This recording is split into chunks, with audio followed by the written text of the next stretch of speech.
வடக்கு, கிழக்கு, வடமத்திய மற்றும் மத்திய மாகாணங்களில் அடிக்கடி மழை பெய்யக்கூடும் என சிரேஷ்ட வானிலை அதிகாரியும் ஊடகவியலாளருமான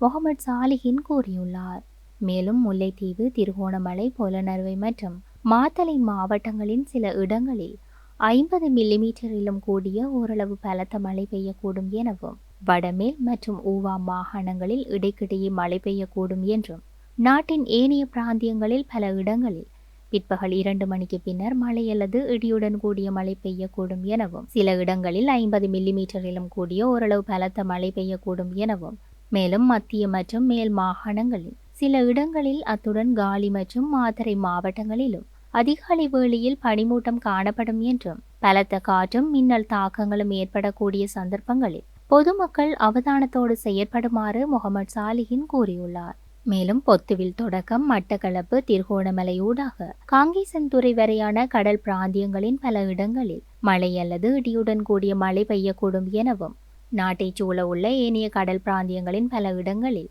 மாலை அல்லது இரவு வேளைகளில் மழை அல்லது இடியுடன் கூடிய மழை பெய்யக்கூடும் எனவும்,